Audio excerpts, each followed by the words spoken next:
Bonjour et bienvenue. Merci à tous. Très content de vous retrouver pour une étude qui est très importante, je trouve, parce qu'elle s'est nourrie euh, de l'actualité.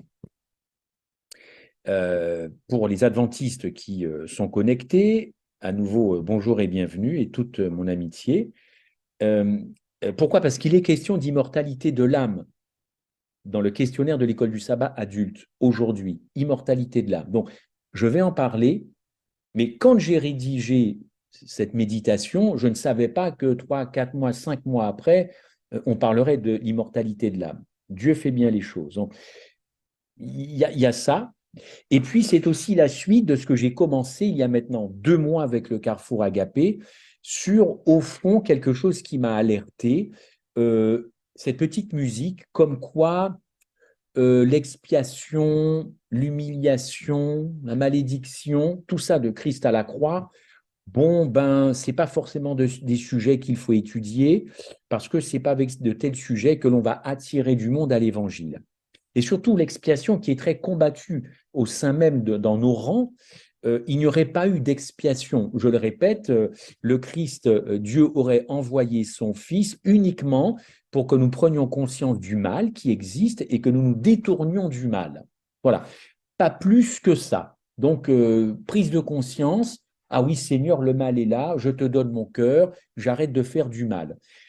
Et là, il n'y a pas d'expiation. Et là, c'est juste une prise de conscience.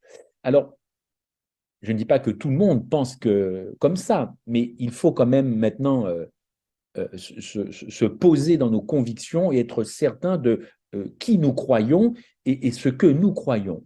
Je pense que maintenant, l'affaire doit être définitivement, il faut savoir en quoi on croit. Sinon, comme dit Paul, on va être balayé par tout vent de doctrine, et ces doctrines sont déjà là, évidemment.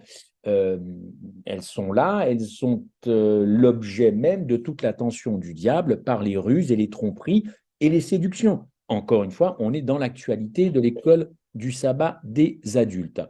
Je rajouterai donc à, à votre attention ce texte de Colossiens 2, 3 versets plus loin, on passe au verset 15, je lis, et là vous avez véritablement un verset qui est une bombe atomique pour le diable. Ayant dépouillé les principautés et les puissances, alors ayant dépouillé les principautés et les puissances, il s'agit de Christ. Paul est très christocentrique.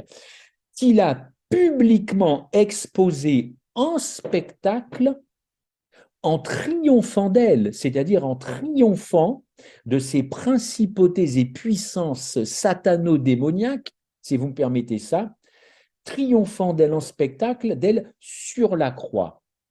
Tiens donc, la croix, c'est aussi le salut de l'humanité, et en même temps, c'est aussi pour Satan quelque chose évidemment de terrible.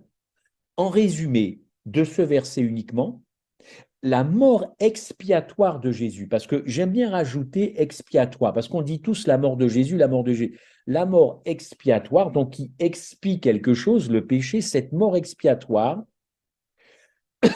de Jésus-Christ est la rédemption de l'homme, la mort et la résurrection, vous le savez, de Satan ont sonné le glas, évidemment, de cet individu. Et ce verset en particulier, c'est véritablement une défaite, parce que là, pour les anges, pas pour nous, mais pour les anges, maintenant, le ciel est sécurisé totalement.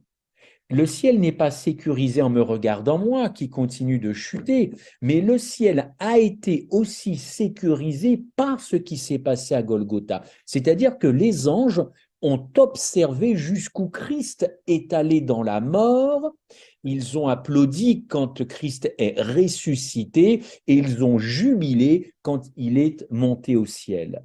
Donc, c'est définitivement des gens, des anges qui sont sécurisés parce que Christ a fait. Et ces anges nous observent juste pour savoir si nous sommes rentrés dans ce qu'il a fait. C'est pour ça que l'apôtre Paul, très souvent, dit tout le temps en Christ, dans le bien-aimé, en Jésus-Christ, Parce que pour le ciel et pour les anges, c'est bon. Il ne peut plus rien il ne peut plus se passer quoi que ce soit de mal, parce qu'ils ont vu que l'unique personne qui était capable de rétablir les choses dans l'état, c'est le Christ. Maintenant, quand ils nous regardent, ils aimeraient bien savoir qui vont monter au ciel. Ça, c'est autre chose. Mais ce verset-là, pour moi, est très puissant, puisque Jésus-Christ, encore une fois, a dépouillé les principautés et puissances démoniaques. Il a exposé l'œuvre de Satan en disant, voilà l'œuvre du diable. Et moi, je viens régler cette affaire-là. C'est très sécurisant, c'est très sécure. Alors, j'enchaîne sur les 2 derniers mois. On est dans ce fil rouge, ce fil conducteur de l'expiation, de la réconciliation. Qu'est-ce qui s'est véritablement passé à la croix? On a parlé le 29 avril dernier, date où je vous ai retrouvé, on a terminé sur la seconde mort. Et encore une fois, beaucoup ne sont pas au clair, beaucoup de chrétiens ne sont pas au clair sur ce qu'est la première mort et ce qu'est la seconde mort. Et nous allons parler évidemment de substitution. Alors, on parle d'immortalité de l'âme. Très bien, ok. Mais on achoppe sur cette seconde mort.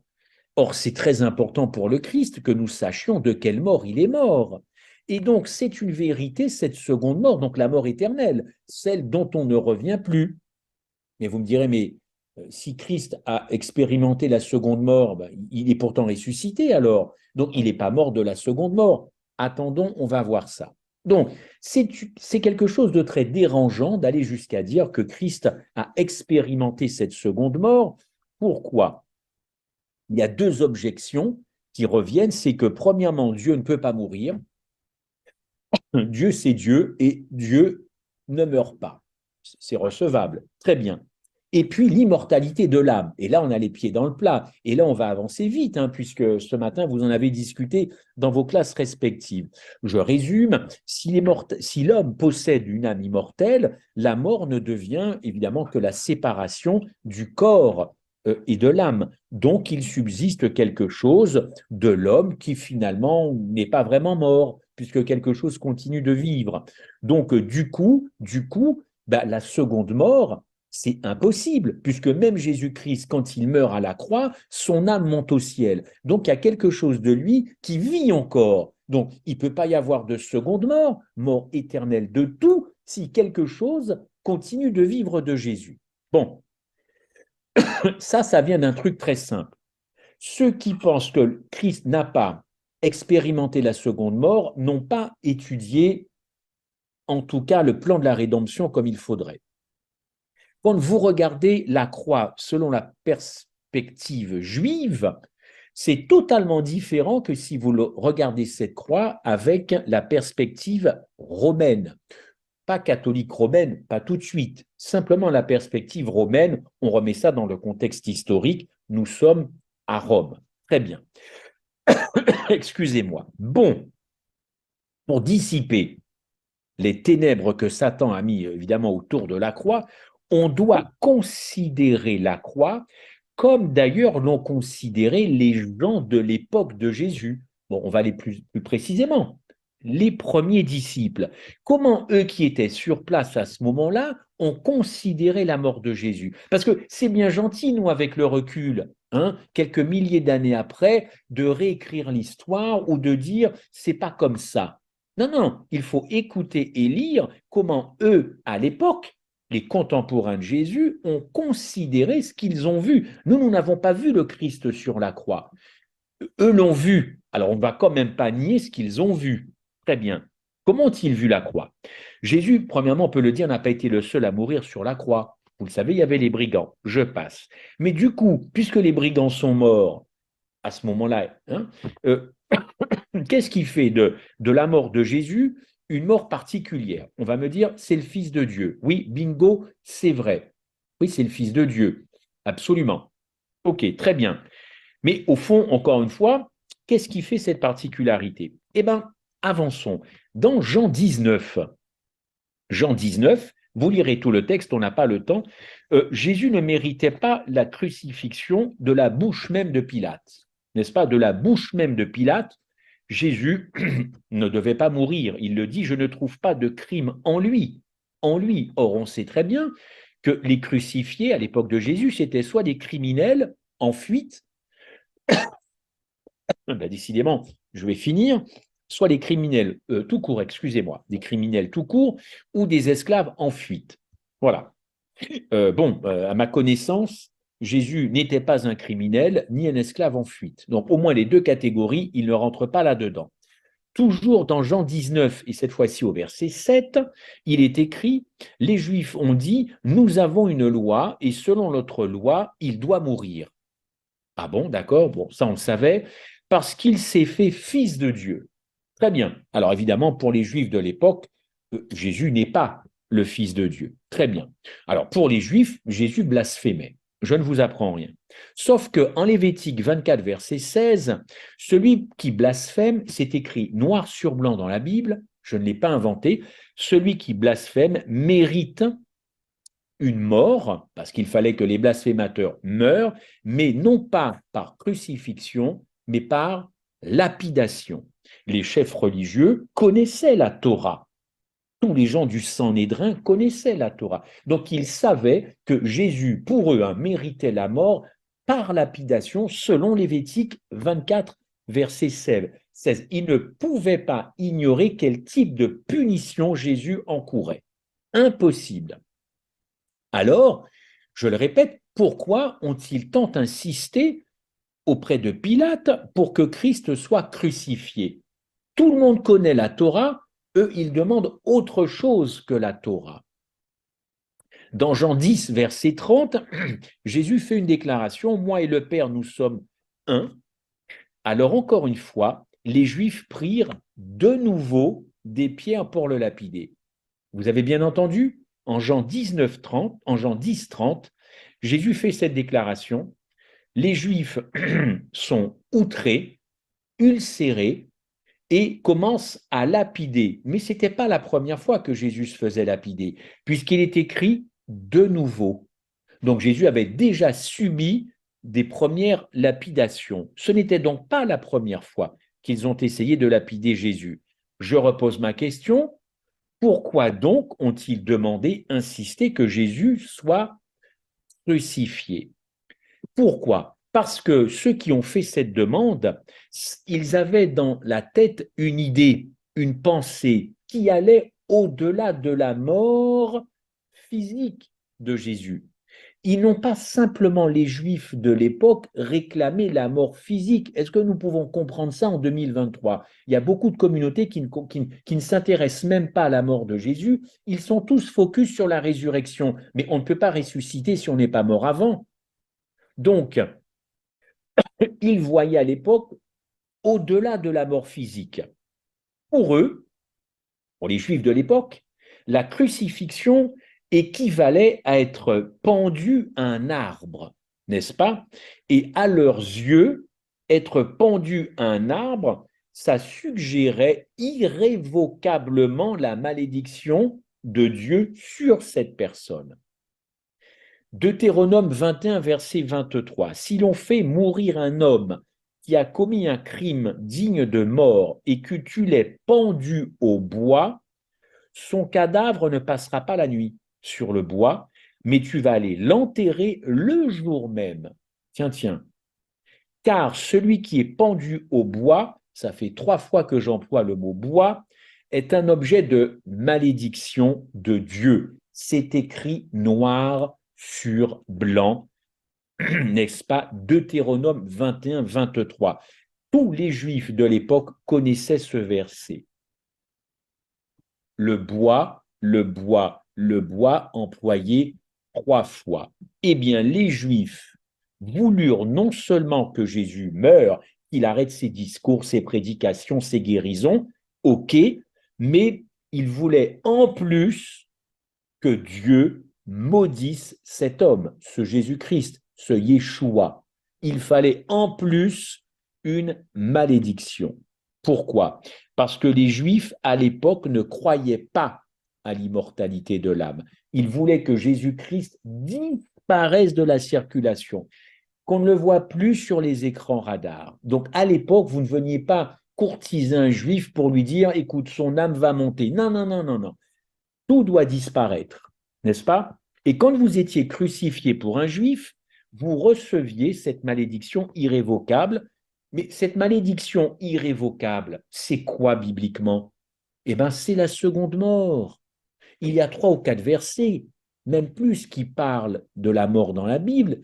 En tout cas, il y en a 2 qui parlent de ces 2 morts, la première et la seconde. Mais qu'est-ce que vous mettez dans la seconde? Mais bibliquement, vous y mettrez la malédiction. Les Juifs de l'époque savaient quand même de quoi ils parlaient. Et les érudits juifs d'aujourd'hui, ils savent très bien de quoi je parle. Cette cette seconde mort correspondait à une malédiction de Dieu sur la personne. Alors quand la foule et les religieux hurlent, crucifie-le, pourquoi ils n'ont pas dit lapide-le, lapide-le? Non, ça a été crucifié. Eh bien, Ésaïe 53, verset 6 à 10 l'avait déjà prévu, 500 ans avant ou 600 ans avant.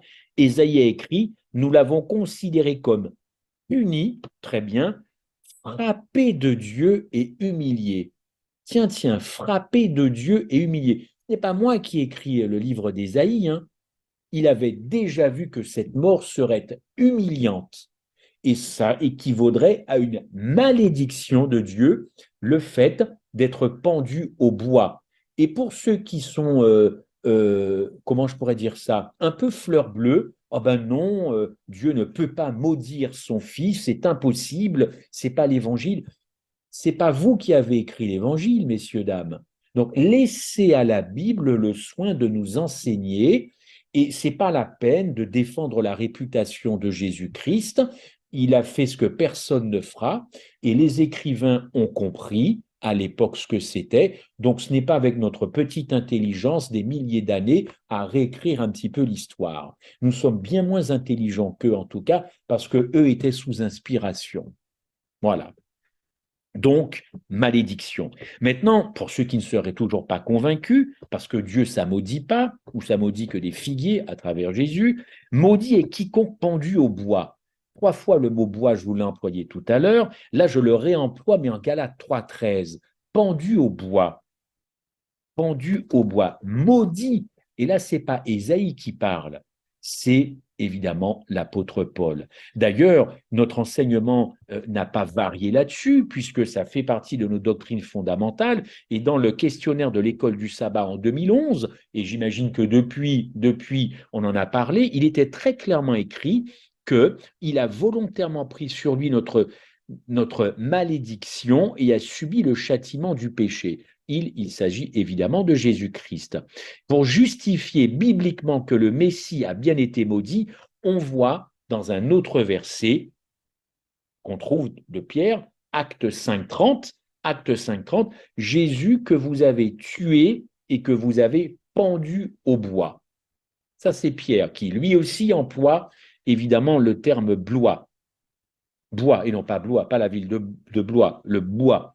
Acte 10, verset 39, le mot bois, pareil, est employé comme dans 1 Pierre 2, vous connaissez bien ce verset, lui qui a porté lui-même nos péchés en son corps sur le bois. Mais dites-moi, pourquoi Pierre, dans ses épîtres, n'emploie pas le mot croix? Pourquoi il n'a pas simplement écrit Jésus a été tué et vous l'avez pendu à la croix?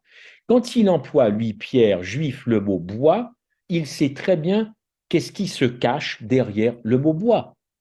Et ce n'est pas un hasard s'il emploie le mot bois, il sait très bien que tous ceux qui sont pendus au bois, y compris Jésus-Christ, est un objet de malédiction. D'ailleurs, pour ceux qui seraient contrariés d'entendre cela, qui refuseraient ça, il faut quand même essayer d'aller voir dans le grec et dans l'hébreu ce que ça veut dire malédiction, maudit. Si vous ne faites pas ces recherches, vous ne comprendrez au fond jamais rien à ce qui s'est passé à Golgotha.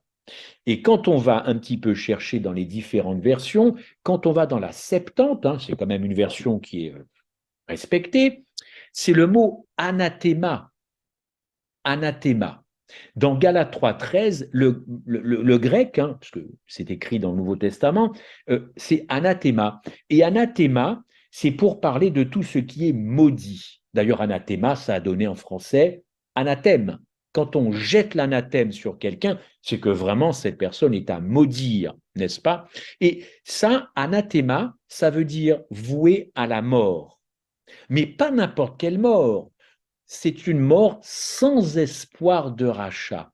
Donc, les érudits, les écrivains de l'époque ne sont pas trompés quand ils ont employé certains mots. Donc, dans Galates 3,13, c'est maudit qui est, enfin plutôt anathema, celui qui est pendu au bois. Ce qui veut dire maudit celui qui est pendu à la croix. Et dans anathema même, il y a l'idée qu'il n'y a pas de résurrection possible. Comment Paul aurait employé le mot anathema, vidé de son sens? Dites-le moi, vidé de son sens. Quand il emploie ce mot, il sait très bien. Et il emploie cette phrase pour Jésus-Christ, pour Paul et pour les autres.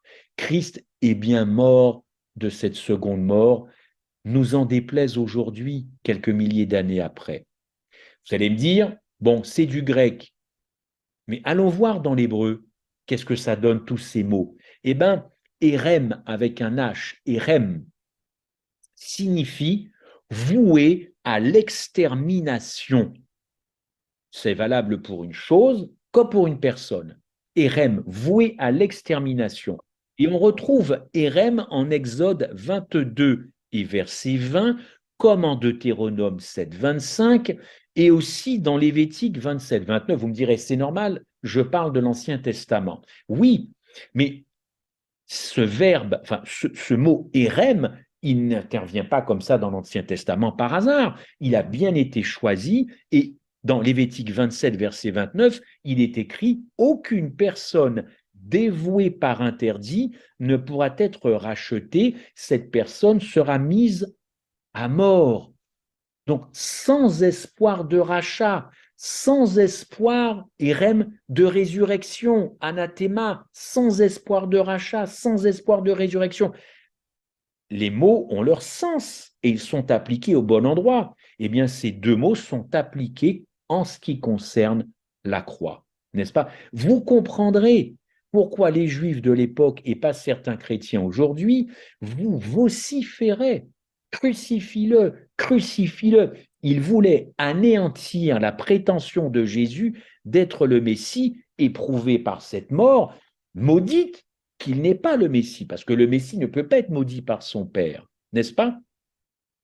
Toujours dans un questionnaire de l'école du sabbat en 2011, il est écrit « Il n'est pas étonnant que la croix ait été une pierre d'achoppement pour certains juifs qui ne pouvaient admettre l'idée que le Messie était maudit de Dieu. » Moi, en 2023, quelques années après, j'ai bien envie de rajouter « Il n'est pas étonnant que la croix ait été d'une pierre d'achoppement pour beaucoup d'adventistes du 7e jour. » Si j'avais moi-même le rédacteur, je rajouterais ça.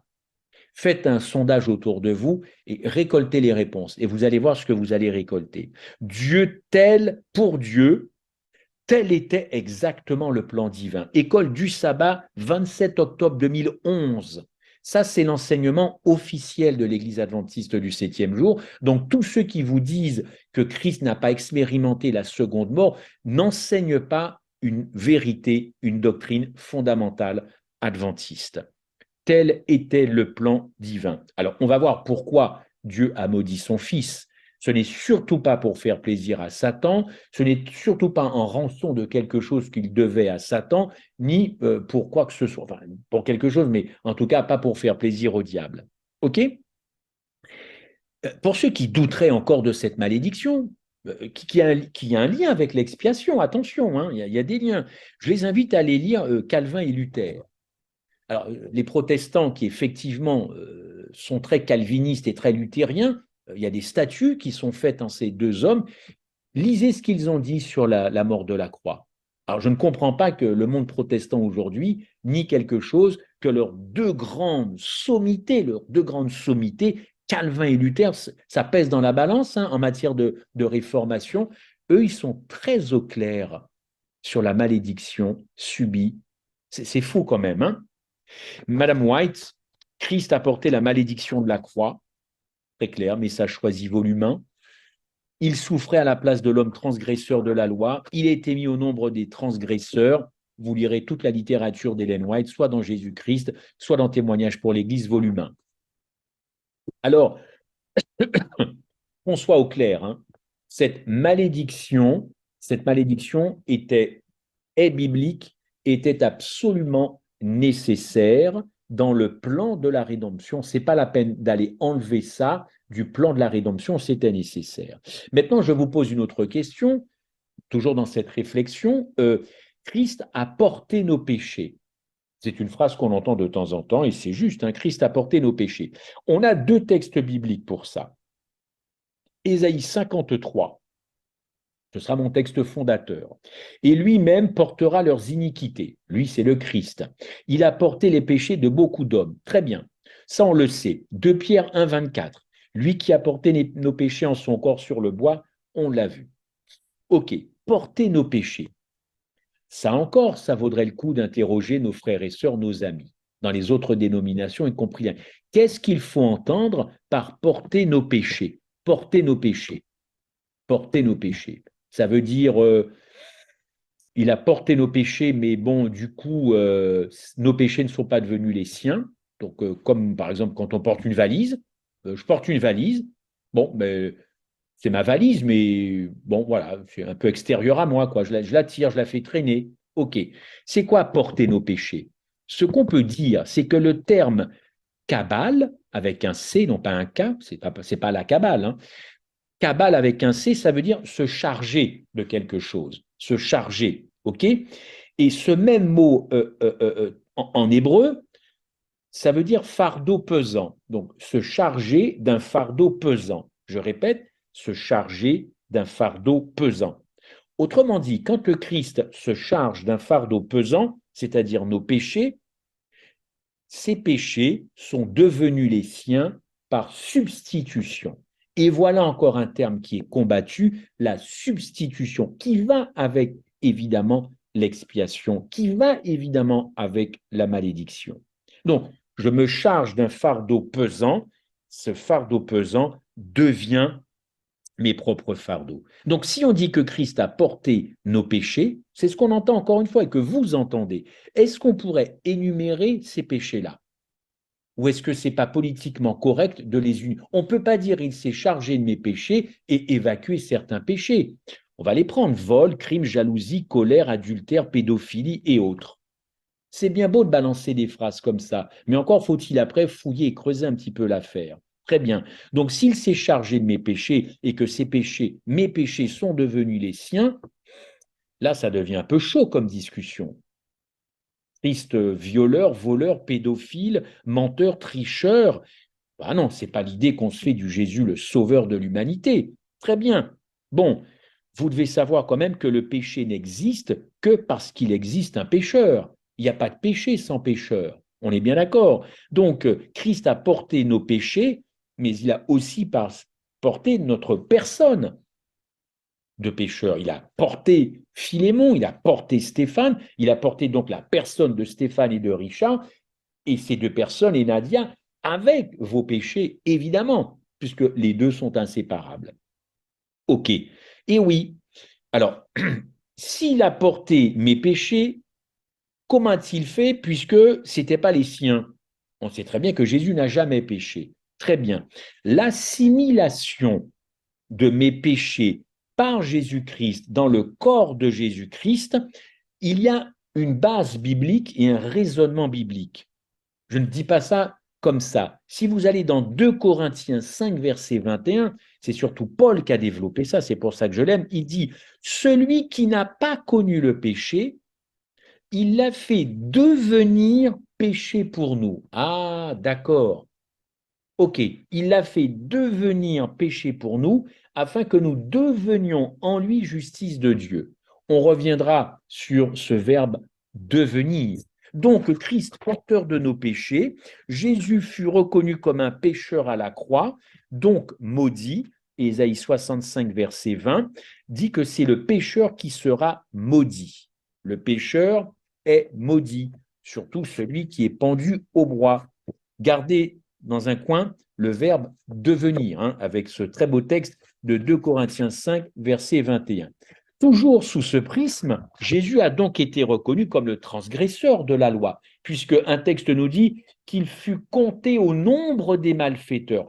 Allez voir la définition de ce que c'est qu'un malfaiteur. Ce n'est pas simplement quelqu'un qui fait mal les choses ou qui fait mal à autrui. Un malfaiteur, reconnu comme transgresseur. Si vous refusez cette évidence biblique, non, ce n'était pas un malfaiteur. Non, il n'a pas porté le péché de viol et de pédophilie et de ce que vous voulez. Non, il n'a pas été maudit par son père. Non, non, non, non, non. Jésus vous répond oui, oui, oui, oui, oui, parce que moi j'ai fait tout ça et j'ai été tout ça. Mais je l'ai été par substitution. Et c'est là que ça devient intéressant parce que on pourrait très clairement se poser une question. Comment Jésus, dans son humanité, fils de Dieu, comment a-t-il pu sauver l'humanité en prenant ma place? Donc lui, il est clean, il vient sauver une humanité qui n'est pas clean. Comment c'est possible que le clean sauve le non clean? Alors, je ne vais pas rentrer dans les débats parce que j'ai déjà vu ça avec vous. Ça, c'est une question qui tient à la nature de Jésus-Christ. Moi, je vais parler de à la place de où il est mort pour moi, il est mort à ma place. Je vais juste me focaliser là-dessus. OK? Parce que s'il a pris ma place, ben, posez-vous la question, de quelle manière il a pris votre place? De quelle manière? Est-ce que c'était réellement, il a réellement pris ma condition, ou alors il y a juste eu un échange? Vous comprenez? C'est pour ça qu'il y a deux substitutions dans la Bible. Je ne sais pas si vous le savez, mais il y en a deux. Il y a une substitution que l'on peut appeler par délégation et une substitution que moi j'appellerais comme d'autres d'ailleurs réelle. Est-ce qu'il a réellement pris mes péchés ou alors est-ce qu'il y a eu juste, comment je pourrais dire ça? Oui, à ma place, enfin, mes péchés ne sont pas vraiment devenus les siens. Il les a portés comme ça, de façon un peu, voilà, pour ne pas être non plus attaqué ou alors, pas maudit, mais impacté par mes péchés. Chers amis, il y a deux façons de voir Enfin, quand je dis qu'il y a deux substitutions dans la Bible, non, pardon Seigneur, il n'y a qu'une seule substitution, mais il y a deux façons de la voir. Je rectifie. Une substitution, mais deux façons. Autrement dit, la première façon de voir la substitution, c'est de se dire qu'au fond, la nature humaine de Jésus, sans péché, donc il est arrivé sur terre clean, sans péché, c'est substitué à ma nature. Donc substituer, vous savez ce que c'est qu'un substitut? C'est quelqu'un qui prend la place de l'intéressé quand cette personne n'est pas là. Le substitut de la République, le substitut du procureur, le substitut du recteur, enfin voilà, je prends la place quand cette personne n'est pas là. Donc, soit vous voyez cette substitution, Jésus prend juste votre place, donc lui, il est préservé de tout, il n'est pas impacté, pas touché par la nature humaine pécheresse, lui, il est clean de chez clean, il vient juste prendre la nature pécheresse, et puis hop, je vais clouer ça à la croix. OK. Dans ce cas, le substitut, il n'y a pas d'identification avec l'humanité. Il ne peut pas y avoir, il y a protection, voilà, je me protège, ok, je viens de sauver, mais pas jusqu'à prendre ta nature pécheresse sur la mienne. Il ne faut pas pousser. Ça, c'est une première façon de voir les choses. Vous avez compris, ce n'est pas du tout la substitution biblique. Donc Jésus, dans ce cas, ne devient pas un avec moi. Comme il fut un avec son Père, il ne devient pas un avec moi. Il se protège quand même. OK? Bon, là, il ne fait que prendre la place de l'homme. Bon, là, très clairement, c'est une doctrine qui met un gouffre, un océan entre moi et le Christ, entre un océan. La réalité, c'est que Christ a pris non seulement ma place, mais que la nature humaine pécheresse était en lui. C'est comme ça qu'il a pu sauver la nature humaine. Parce que quand il mourut, il n'était pas seulement un homme mourant à la place de tous, mais selon l'Écriture, toute l'humanité mourut en un seul homme, comme quand Adam est né, toute l'humanité, ou a été créée, pardon, toute l'humanité fut créée en Adam, toute l'humanité évidemment, s'est retrouvé en Christ à la croix et à la résurrection. Donc la mort de Jésus, c'est une mort, on l'appelle corporative. Tout le monde, corporate, tout le monde peut comprendre ce que c'est que ce mot corporative, n'est-ce pas? Alors, les théologiens disent non, non, ça ne va pas. Parce que si Jésus a pris ta nature sans péché, ou plutôt ma nature pécheresse sur sa nature non pécheresse, du coup, ça va faire de lui un pécheur. Du coup, il aurait eu besoin d'un sauveur. Donc, ce n'est pas biblique, ça ne marche pas. Ok, les partisans de cette théorie disent encore une fois que Jésus a assumé la nature humaine, quand même, mais il a mis sur lui une nature humaine sans péché, hein, et qu'il s'est juste substitué à ma propre nature. Et donc, comme Jésus n'a pas commis d'acte de péché, alors, bon, il a vécu évidemment une vie parfaite qui peut justement remplacer ma vie pécheresse. Très bien. Non, pas très bien, parce que ça, enfin, malheureusement, c'est le point de vue largement admis dans l'Église, depuis fort longtemps, mais c'est en contradiction avec nos croyances fondamentales adventistes. Deuxième façon de voir la substitution, et j'avance, c'est de voir Jésus-Christ qui sauve à la race humaine en réalité.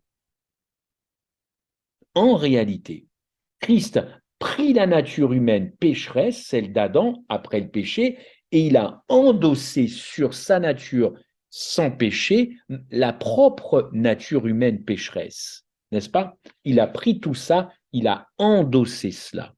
Et donc, en tant que second Adam, là, cet endossement, ça l'a qualifié pour être le sauveur de la race humaine. Vous comprenez que là, il y a identification. Il n'y a pas simplement je viens faire le travail par amour, tout ce que vous voulez, mais je ne vais pas non plus aller trop loin. C'est pas ça la substitution, la vraie substitution biblique. C'est que mes péchés sont devenus les siens, bien que lui-même, personnellement, n'ait jamais commis. Et c'est à ce titre-là uniquement que le Christ fut qualifié, parce que souvent les gens oublient que Christ a dû être qualifié pour sauver la race humaine. Il faut aussi s'intéresser à ça. Donc, il n'est pas simplement Jésus mort à ma place, non, pas du tout. Sa mort à lui a réellement changé le cours de ma vie et le cours de l'humanité, n'est-ce pas? Pourquoi? Parce que toute la race humaine était en lui.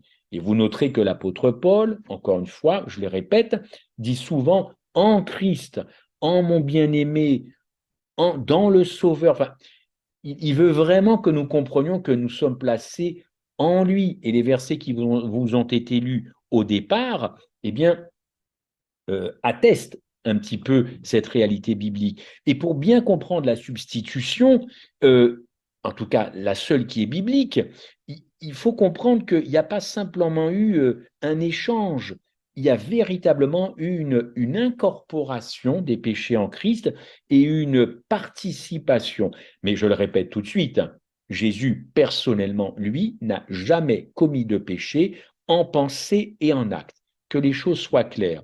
Vous retrouverez d'ailleurs, je viens de le dire, toujours ce mot ensemble, car au fond, Dieu a toujours voulu être dans l'humanité, aider les hommes et les femmes. Éphésiens 2,6, on l'a lu, il nous a ressuscités ensemble, il nous a fait asseoir ensemble. Colossiens 2,12, on a été ensevelis avec lui, pas à côté de lui, pas devant lui, mais avec lui par le baptême. Et vous êtes ressuscités en lui. En lui, est-ce qu'on va finir par comprendre en 2023 que nous sommes en lui? 1 Pierre 2,24, lui qui a porté lui-même nos péchés en son corps, ça fait 3 fois que je le lis, vous allez comprendre, sur le bois, afin que mort, je voudrais lire ça. Je ne sais pas si vous avez 1 Pierre, je l'ai dit, 2,24. Vous êtes toujours avec moi, je pense. Avez-vous remarqué la petite astuce de 1 Pierre 2, verset 24, en français dans le texte? 1 Pierre 2, 24. Lui qui a porté nos péchés en son corps sur le bois, afin qu'étant mort. Dans vos versions françaises, mort n'est pas au singulier, mais il est au pluriel. N'est-ce pas? Vérifiez pendant que je parle. Mort au pluriel, au péché, nous vivions à la justice. Donc c'est bien tous les hommes, toute la race humaine qui est mort en Christ. Parce que là, ce n'est pas une faute d'orthographe. Très bien?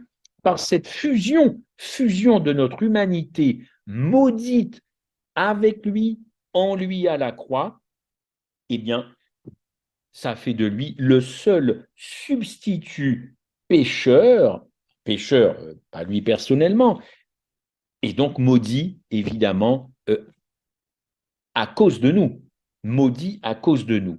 Donc, cette fusion, elle est allée très très loin entre la race humaine et Jésus-Christ dans le plan de la rédemption. Et vous comprenez que quand Christ fait l'expiation des péchés du monde entier depuis l'Éden, venir dire qu'il n'y a pas eu expiation et que Dieu a envoyé son Fils à la croix uniquement pour nous faire prendre conscience que ça ne va pas et pour toucher notre cœur et pour qu'on arrête de faire du mal, il est allé quand même beaucoup plus dans cette fusion. Enfin, là, ce n'est pas une fusion, ça, c'est juste un petit message. Mais là, il y a une fusion. Elle est allée très, très loin, cette identification avec le pécheur. Elle s'est bien réalisée. D'ailleurs, nous savons que le salaire du péché, c'est la mort. Romains 6, 23. Nous avons vu que nous devions mourir. Hébreux 2, verset 9. Donc, une fusion qui va très, très loin, mais une fusion qui inquiète certains croyants, qui inquiète certains chrétiens. Ils se disent non, le Christ ne peut pas être allé aussi loin, c'est pas possible, le Fils de Dieu. Mais si, bon sang, s'il y a une seule religion qui a poussé le bouchon aussi loin, quand bien même ça nous dérange, que c'est inconfortable et que c'est un scandale, on ne peut quand même pas remettre en cause ce que Christ a fait, ce que Dieu a fait. Pourquoi toujours vouloir aseptiser Golgotha, cautériser Golgotha? Mais Golgotha, il faut prendre Golgotha de A à Z. Il ne faut pas venir commencer à dire oh ben le sang a coulé, c'est pas joli. Chers amis, Dieu a fait devenir Christ péché. Christ péché, le verbe devenir, je vous ai dit, je voulais finir, j'ai tellement de choses à dire, ben je finirai la fois prochaine. Voilà, j'ai trop de choses. Devenir, le terme grec pour il l'a fait devenir, c'est poieo. Poieo. Et poieo, si vous allez voir, qu'est-ce que ça veut dire? Ça veut dire fabriquer, façonner, former. Donc Dieu a formé le péché en Christ, a façonné, il l'a fait devenir pour nous, hein, et pour notre bénéfice, pour notre salut, pour notre sauvetage, pas pour faire joli dans la Bible. Tout ça, c'est au bénéfice de l'homme, au bénéfice de l'homme, de la race humaine. Il est allé jusque-là au bénéfice de l'homme, pour toi, pas pour les beaux yeux des anges, pour toi. Et il fallait aller jusque-là pour toi. Donc quand les gens refusent ça, qu'est-ce qu'ils refusent au fond? Ils refusent ce que Christ a fait pour eux. Ils ne prennent que le côté joli de la Bible. On évacue la croix, le sang qui coule, les côtes percées. Non, je ne peux pas voir le sang. Je suis émotif. Vous refusez ce que Christ a fait pour vous quand vous n'allez pas sonder les profondeurs de la croix. Vous refusez. Vous voulez finalement la croix sans les couronnes d'épines. En gros, c'est ça.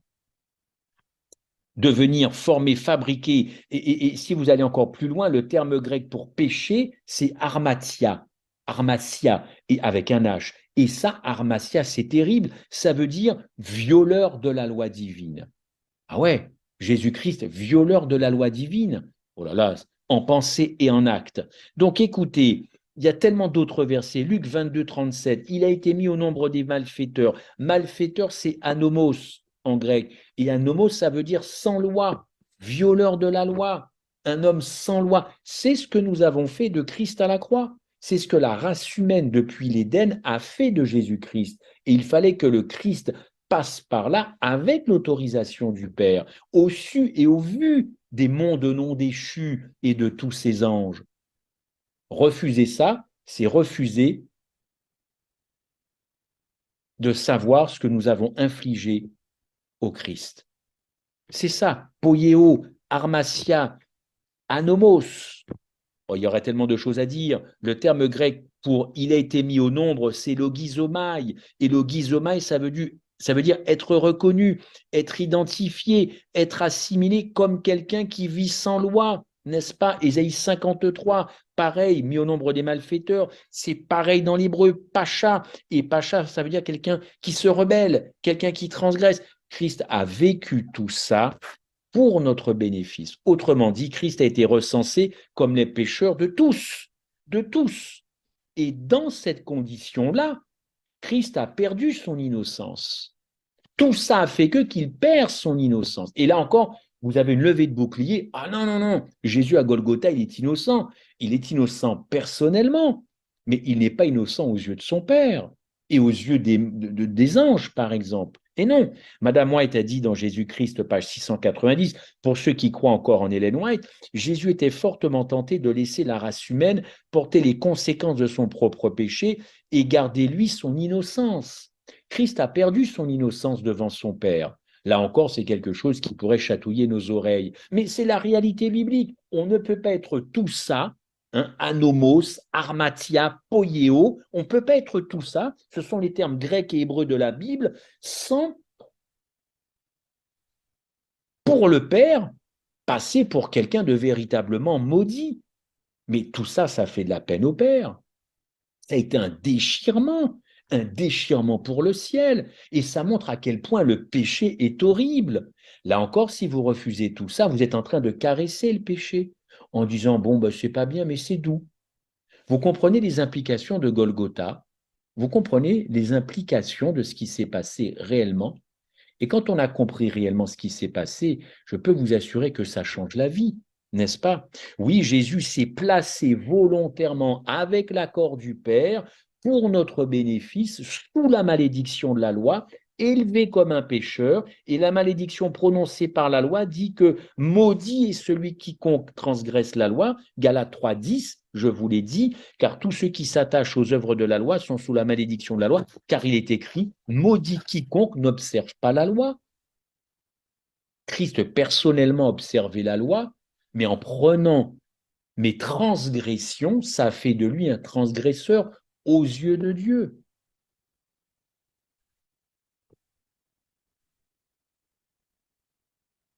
C'est une méditation peut-être un petit peu plus technique que les autres, mais je peux vous assurer qu'il faut comprendre encore une fois toutes les implications. Je terminerai par cette phrase, de quelle manière Christ a pris la place des gens maudits comme moi. De quelle manière a-t-il pris ma place? En étant maudit à notre place, il a sauvé la race humaine.